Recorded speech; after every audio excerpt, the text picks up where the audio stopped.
ಪ್ರೇತದ ನಾಮ ಗೋತ್ರ ಉಚ್ಚಾರಣೆ ಮಾಡಿ ಇಡಬೇಕು ಅಂತ ಶಾಸ್ತ್ರ ಹೇಳ್ತದೆ. ನಂತರದಲ್ಲಿ ಪಿಶಾಚತ್ವ ನಿವೃತ್ತ್ಯರ್ಥಂ ಗೋದಾನ ತೃತಯಂಚರೇತ್ ಕೃಚ್ಛ್ರಾಂಗಮೇ ತತ್ ನಿರ್ದಿಷ್ಟಂ ಅನ್ಯಥಾ ನಿಷ್ಫಲಂ ಭವೇತ್ ಅಂತ ಹೇಳಿದ್ದಾರೆ. ಅಂದರೆ ಈ ಕರ್ಮವನ್ನು ಮಾಡಬೇಕಾದ್ರೆ ನಮ್ಮ ಶರೀರ ಎನ್ನುವಂಥದ್ದನ್ನು ಶುದ್ಧಿಯನ್ನು ಮಾಡಿಕೊಳ್ಬೇಕು. ಅದಕ್ಕೆ ಕೃಚ್ಛ್ರತ್ರಯಗಳನ್ನು ಮಾಡಬೇಕು, ಅಂದರೆ ಗೋದಾನಗಳನ್ನೆಲ್ಲ ಮಾಡಬೇಕು ಅಂತ ಶಾಸ್ತ್ರ ಇದೆ.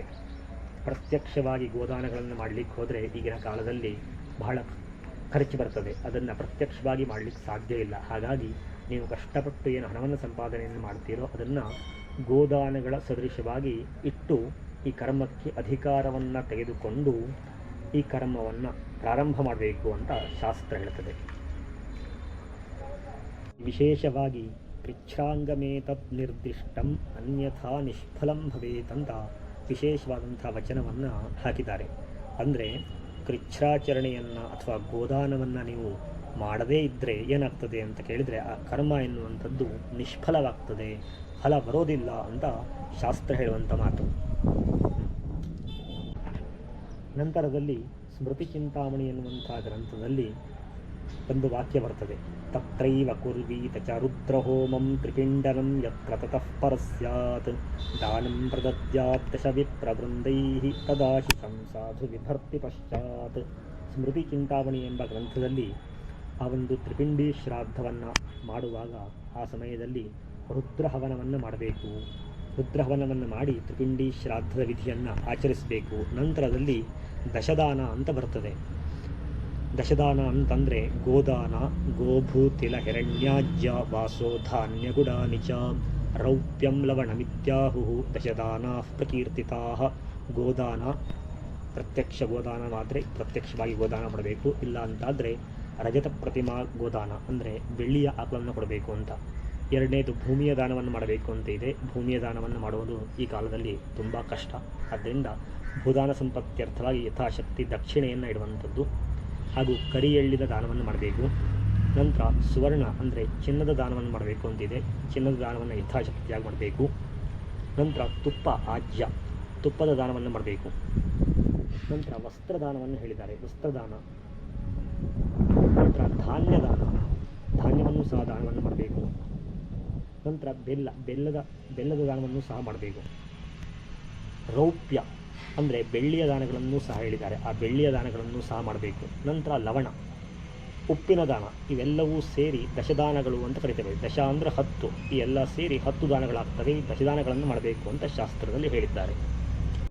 ಭರದ್ವಾಜ ಮಹರ್ಷಿಗಳು ಹೇಳ್ತಾರೆ, ಸವಸ್ತ್ರಂ ದಕ್ಷಿಣಾನ್ ದತ್ವಾ ಬ್ರಾಹ್ಮಣಾನ್ ಭೋಜಯೇತ್ ತತಃ ಪಿಶಾಚತ್ವ ನಿವೃತ್ತ್ಯರ್ಥಂ ನ್ಯೂನತ್ವನ್ನೈವ ಕಾರಯೇತ್. ಭರದ್ವಾಜ ಋಷಿಗಳು ಹೇಳ್ತಾರೆ, ವಸ್ತ್ರ ಸಹಿತವಾಗಿ ದಕ್ಷಿಣೆ, ನಂತರ ಬ್ರಾಹ್ಮಣ ಭೋಜನಾದಿಗಳನ್ನು ಪಿಶಾಚತ್ವದ ನಿವೃತ್ತಿಗಾಗಿ ಮಾಡಬೇಕು. ಈ ಬಗೆಗಾಗಿ ಯಾವುದೇ ನ್ಯೂನತೆಯನ್ನು ಮಾಡಲೇಬಾರದು. ಅಂದರೆ ಶ್ರಾದ್ದದಲ್ಲಿ ಬ್ರಾಹ್ಮಣ ಭೋಜನ, ಬ್ರಾಹ್ಮಣರಿಗೆ ದಕ್ಷಿಣೆ, ಪಿಂಡ ಪ್ರದಾನ ಇತ್ಯಾದಿಗಳು ಬಹಳ ಮುಖ್ಯ. ಹಾಗಾಗಿ ಈ ಬ್ರಾಹ್ಮಣ ಭೋಜನವನ್ನು ಮತ್ತು ಬ್ರಾಹ್ಮಣರಿಗೆ ಈ ಕಾಲದಲ್ಲಿ ಸರಿಯಾಗಿ ದಕ್ಷಿಣೆಯನ್ನು ದಾನವನ್ನು ಮಾಡಬೇಕು ಅಂತ ಶಾಸ್ತ್ರ ಹೇಳುತ್ತದೆ. ಚಾಚ್ಯಂಯ ಪ್ರಪನ್ನ ಪ್ರಭವತಿ ಕಲುಷಾತ್ ಕರ್ಮತೋ ವಿಪ್ಲವೇನ ಪ್ರಾಪ್ಯೈವ ಕ್ಷೇತ್ರಮೀಶ ಪ್ರಿಯಕರಮಥ ಯದ್ಯತ್ ತ್ರಿಪಿಂಡೀ ವಿಧಾನಂ ಕುರ್ಯಾತ್ತೇನೈವ ಮುಕ್ತೋ ವ್ರಜತಿ ಪರಗತಿಂ ನ್ಯೂನತಾ ನೈವ ಕಾರ್ಯ ದೃಷ್ಟಾರ್ಥೋ ಹ್ಯೇಷ ಸಿದ್ಧ ಸಕಲಮಪಿ ವಿಧಿಂ ವಿತ್ತಶಾಠ್ಯನ್ನ ಕುರ್ಯಾತ್. ಇಲ್ಲಿ ಮುಖ್ಯವಾಗಿ ಒಂದು ವಿಷಯವನ್ನು ಹೇಳಿದ್ದಾರೆ. ಕುರ್ಯಾತ್ತೇನೈವ ಮುಕ್ತೋ ವ್ರಜತಿ ಪರಗತಿಂ ನ್ಯೂನತಾ ನೈವ ಕಾರ್ಯ ದೃಷ್ಟಾರ್ಥೋ ಹ್ಯೇಷ ಸಿದ್ಧ ಸಕಲಮಪಿ ವಿಧಿಂ ವಿತ್ತಶಾಠ್ಯನ್ನ ಕುರ್ಯಾತ್ ಅಂತ ಪ್ರಧಾನವಾದಂಥ ವಾಕ್ಯ. ಈ ಎಲ್ಲ ನಾರಾಯಣ ಬಲಿ ತ್ರಿಪಿಂಡಿ ಶ್ರಾದ್ದಗಳನ್ನು ಅವರವರ ಶಕ್ತಿಗೆ ಅನುಸಾರವಾಗಿ ಆರ್ಥಿಕ ಪರಿಸ್ಥಿತಿಯನ್ನು ನೋಡಿ ಮಾಡಬೇಕಾದಂಥದ್ದು ನಮ್ಮ ಕರ್ತವ್ಯ ಆಗಿರುತ್ತದೆ.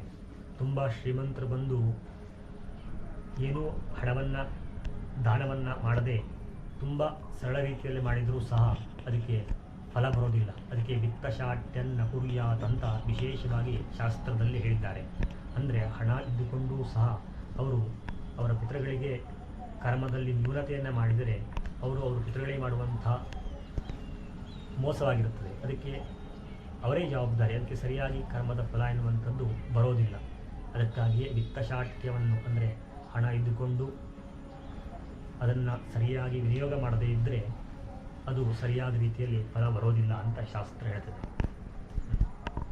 ಈ ಪಿತೃದೋಷ ಅಥವಾ ಪ್ರೇತದೋಷ ಎನ್ನುವಂಥದ್ದು ಹೇಗೆ ಬರ್ತದೆ ಅಂತ ಕೇಳಿದರೆ ಕರ್ಮದ ನ್ಯೂನತೆ ಹಾಗೂ ಕಾಲುಷ್ಯದಿಂದ ಬರುವಂಥದ್ದು.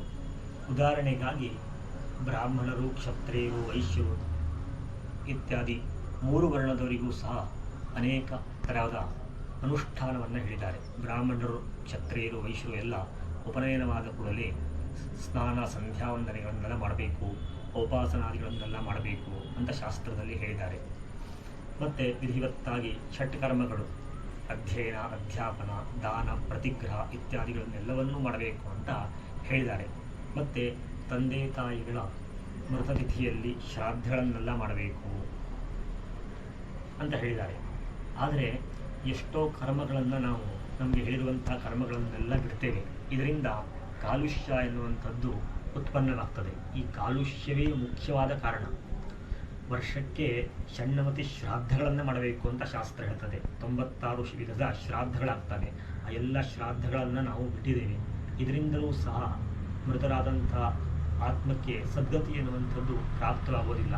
ಮತ್ತು ಯಾರು ತೀರೋಗಿರ್ತಾರಲ್ಲ ಅವರ ಮಕ್ಕಳು ಅಥವಾ ಸಂಬಂಧಿಕರು ಯಾರು ತೀರೋಗಿರ್ತಾರೋ ಅವರಿಗೆ ಸರಿಯಾಗಿ ಔರ್ಧ್ವದೇಕ ಕ್ರಿಯಾಕರ್ಮಗಳನ್ನು ಮಾಡುವುದಿಲ್ಲ. ಆ ಕಾರಣದಿಂದಲೂ ಸಹ ಅವರು ಪ್ರೇತ ಯೋನಿಗೆ ಹೋಗ್ತಾರೆ. ಪ್ರೇತ ಯೋನಿಗೆ ಹೋದವರು ಇರುವಂಥ ಆಸ್ತಿಕರು ಯಾರಿರ್ತಾರಲ್ಲ, ಕುಟುಂಬಸ್ಥರಲ್ಲಿ ಆಸ್ತಿಕರು ಯಾರಿರ್ತಾರೋ ಅವರಿಗೆ ತೊಂದರೆಯನ್ನು ಕೊಡಲಿಕ್ಕೆ ಪ್ರಾರಂಭ ಮಾಡ್ತಾರೆ. ಏಕೆ ಆಸ್ತಿಕರಿಗೆ ತೊಂದರೆ ಕೊಡ್ತಾರೆ ಅಂತ ಕೇಳಿದರೆ, ಆಸ್ತಿಕರು ಏನಾದರೂ ತೊಂದರೆಯಾದಾಗ ಅವರು ಜ್ಯೋತಿಷ್ಯಜ್ಞರಲ್ಲೋ ಅಥವಾ ದೇವರಲ್ಲೋ ಪ್ರಶ್ನೆಯನ್ನು ಕೇಳಿಸ್ತಾರೆ. ಆಗ ಆ ಜ್ಯೋತಿಷ್ಯಜ್ಞರು ಈ ರೀತಿಯಾಗಿ ನಿಮ್ಮ ಕುಟುಂಬದಲ್ಲಿ ಒಬ್ಬರು ತೀರೋಗಿದ್ದಾರೆ, ಅವರ ಆತ್ಮಕ್ಕೆ ಸದ್ಗತಿಯನ್ನು ಕೊಡಿಸಿ, ಈ ನಾರಾಯಣ ಬಲಿ ತ್ರಿಪಿಂಡಿ ಶ್ರಾದ್ದವನ್ನು ಮಾಡಿಸಿ, ಇದರಿಂದ ಅವರ ಆತ್ಮಕ್ಕೆ ಸದ್ಗತಿ ಆಗ್ತದೆ ಅಂತ ಹೇಳ್ತಾರೆ. ಆ ಒಂದು ಶಾಸ್ತ್ರದ ವಚನದಲ್ಲಿ ವಿಶ್ವಾಸವನ್ನು ಇಟ್ಕೊಂಡು ಈ ಗೋಕರ್ಣದಂತಹ ಕ್ಷೇತ್ರಕ್ಕೆ ಬಂದು ಈ ನಾರಾಯಣ ಬಲಿ ತ್ರಿಪಿಂಡಿ ಶ್ರಾದ್ದವನ್ನು ಮಾಡ್ತಾರೆ. ಅದರಿಂದ ಆ ಆತ್ಮಕ್ಕೆ ಸದ್ಗತಿಯಾಗ್ತದೆ.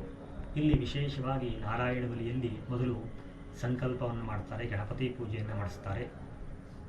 ನಂತರದಲ್ಲಿ ಪ್ರೇತಾವಾಹನೆ, ಯಾರು ತೀರೋಗಿರುತ್ತಾರೋ ಅವರೆಲ್ಲರ ಹೆಸರನ್ನು, ಗೋತ್ರವನ್ನು ಮತ್ತು ಅವರು ಯಾವ ರೀತಿಯಲ್ಲಿ ತೀರೋಗಿದ್ದಾರೆ ಅದನ್ನೆಲ್ಲ ತೆಗೆದುಕೊಂಡು ಆ ಒಂದು ದರ್ಭೆಯ ಮೇಲೆ ಆವಾಹನೆಯನ್ನು ಮಾಡಿ ಅದಕ್ಕೆ ಪೂಜೆಯನ್ನು ಮಾಡ್ತಾರೆ. ನಂತರ ಕಲಶ ಪೂಜೆ ಅಂತ ಆ ನಾರಾಯಣ ಬಲಿ ತ್ರಿಪಿಂಡಿ ಶ್ರಾದ್ದಕ್ಕೆ ಪ್ರಧಾನವಾಗಿ 5 ದೇವತೆಗಳು. ಮೊದಲು ಮೋಕ್ಷದಾತರಾದಂತಹ ಮಹಾವಿಷ್ಣು, ಮಧ್ಯ ಕಲಶದಲ್ಲಿ ಹಾಗೂ ಪೂರ್ವ ಕಲಶದಲ್ಲಿ ಬ್ರಹ್ಮದೇವರು, ದಕ್ಷಿಣ ಕಲಶದಲ್ಲಿ ಯಮ, ಪಶ್ಚಿಮ ಕಲಶದಲ್ಲಿ ರುದ್ರದೇವರು, ಉತ್ತರ ಕಲಶದಲ್ಲಿ ಪಿತೃದೇವತೆಗಳನ್ನು ಆವಾಹನೆ ಮಾಡಿ ಪೂಜೆಯನ್ನು ಮಾಡ್ತಾರೆ. ನಂತರದಲ್ಲಿ ಆ ಒಂದು ಕೂರ್ಚೆಯಲ್ಲಿ ಪ್ರೇತವನ್ನು ಆವಾಹನೆ ಮಾಡಿರುತ್ತಾರಲ್ಲ ಆ ಕೂರ್ಚೆಗೆ ಭಸ್ಮ ಗೋಮಯ, ಆ ಪ್ರೇತದ ಶುದ್ಧತೆಗಾಗಿ ಭಸ್ಮ ಗೋಮಯ ಮೃತ್ತಿಕಾ ಸ್ನಾನವನ್ನು ಮಾಡ್ತಾರೆ. ಭಸ್ಮ ಗೋಮಯ ಮೃತ್ತಿಕಾ ಸ್ನಾನದ ನಂತರ ಸಮುದ್ರ ಸ್ನಾನ ಎನ್ನುವಂಥದ್ದು ಬರ್ತದೆ. ಎಲ್ಲ ಪಾಪ ಪರಿಹಾರಕ್ಕಾಗಿ ಸಮುದ್ರ ಸ್ನಾನವನ್ನು ಮಾಡಿ ಸ್ನಾನಾಂಗ ತರ್ಪಣವನ್ನು ಮಾಡಬೇಕು. ಯಾರ್ಯಾರು ತೀರೋಗಿರ್ತಾರೋ ಅವರಿಗೆಲ್ಲರಿಗೂ ಸಹ ತರ್ಪಣವನ್ನು ಮಾಡಬೇಕು. ತರ್ಪಣದ ನಂತರದಲ್ಲಿ ಬ್ರಾಹ್ಮಣರು ತಿಲಹವನವನ್ನು ಮಾಡ್ತಾರೆ. ವಿಷ್ಣು ಗಾಯತ್ರಿ, ಬ್ರಹ್ಮ ಗಾಯತ್ರಿ, ರುದ್ರ ಗಾಯತ್ರಿ ಹಾಗೂ ಸವಿತ್ರ ಗಾಯತ್ರಿ ಮತ್ತು ಸಮಸ್ತ ವ್ಯಾಹೃತಿಯಿಂದ ತಿಲಹವನವನ್ನು ಮಾಡ್ತಾರೆ. ತದನಂತರದಲ್ಲಿ ರುದ್ರಹೋಮ, ತದನಂತರದಲ್ಲಿ ಯಜಮಾನನ ಮುಖಾಂತರವೇ ನಾರಾಯಣ ಬಲಿ ಹವನವನ್ನು ಮಾಡಿಸ್ತೇವೆ. ಇಷ್ಟು ಹವನಗಳು ಈ ಒಂದು ಕ್ರಮದಲ್ಲಿ ಸೇರಿರ್ತವೆ. ತದನಂತರದಲ್ಲಿ ಶ್ರಾದ್ದಗಳು, ನಾರಾಯಣ ಬಲಿ ಅಂಗವಾಗಿ ದಶಪಿಂಡ ಪ್ರದಾನವನ್ನು ಶಾಸ್ತ್ರದಲ್ಲಿ ಹೇಳಿದ್ದಾರೆ. ಆ 10 ರೀತಿಯ ಅನ್ನದ ಪಿಂಡಗಳನ್ನು ಮಾಡ್ತೇವೆ. ನಂತರ ಪಂಚಕ ಶ್ರಾದ್ದಕ್ಕಾಗಿ 5 ಹಿಟ್ಟಿನ ಪಿಂಡಗಳು, ನಂತರ ತ್ರಿಪಿಂಡಿ ಶ್ರಾದ್ದದ ಬಗ್ಗಾಗಿ 3 ರೀತಿಯ ಗೋಧಿ ಹಿಟ್ಟಿನ, ಅಕ್ಕಿ ಹಿಟ್ಟಿನ ಮತ್ತು ಕರಿ ಎಳ್ಳಿನ ಪಿಂಡಗಳನ್ನು ಇಟ್ಟು ಕರ್ಮಾಂಗವನ್ನು ಮಾಡಿಸ್ತೇವೆ. ನಂತರದಲ್ಲಿ ಪಿಶಾಚತ್ವ ನಿವೃತ್ತ್ಯರ್ಥಂ ಗೋದಾನ ತ್ರಿತಯಂಚರೇತ್ ಕೃಚ್ಛಾಂಗಮೇ ತತ್ ನಿರ್ದಿಷ್ಟಂ ಅನ್ಯಥಾ ನಿಷ್ಫಲಂ ಭವೇತ್ ಅಂತ ಹೇಳಿದ್ದಾರೆ. ಅಂದರೆ ಈ ಕರ್ಮವನ್ನು ಮಾಡಬೇಕಾದ್ರೆ ನಮ್ಮ ಶರೀರ ಎನ್ನುವಂಥದ್ದನ್ನು ಶುದ್ಧಿಯನ್ನು ಮಾಡಿಕೊಳ್ಬೇಕು. ಅದಕ್ಕೆ ಕೃಚ್ಛತ್ರಯಗಳನ್ನು ಮಾಡಬೇಕು, ಅಂದರೆ ಗೋದಾನಗಳನ್ನೆಲ್ಲ ಮಾಡಬೇಕು ಅಂತ ಶಾಸ್ತ್ರ ಇದೆ. ಪ್ರತ್ಯಕ್ಷವಾಗಿ ಗೋದಾನಗಳನ್ನು ಮಾಡಲಿಕ್ಕೆ ಹೋದರೆ ಈಗಿನ ಕಾಲದಲ್ಲಿ ಬಹಳ ಖರ್ಚು ಬರ್ತದೆ. ಅದನ್ನು ಪ್ರತ್ಯಕ್ಷವಾಗಿ ಮಾಡಲಿಕ್ಕೆ ಸಾಧ್ಯ ಇಲ್ಲ. ಹಾಗಾಗಿ ನೀವು ಕಷ್ಟಪಟ್ಟು ಏನು ಹಣವನ್ನು ಸಂಪಾದನೆಯನ್ನು ಮಾಡ್ತೀರೋ ಅದನ್ನು ಗೋದಾನಗಳ ಸದೃಶವಾಗಿ ಇಟ್ಟು ಈ ಕರ್ಮಕ್ಕೆ ಅಧಿಕಾರವನ್ನು ತೆಗೆದುಕೊಂಡು ಈ ಕರ್ಮವನ್ನು ಪ್ರಾರಂಭ ಮಾಡಬೇಕು ಅಂತ ಶಾಸ್ತ್ರ ಹೇಳ್ತದೆ.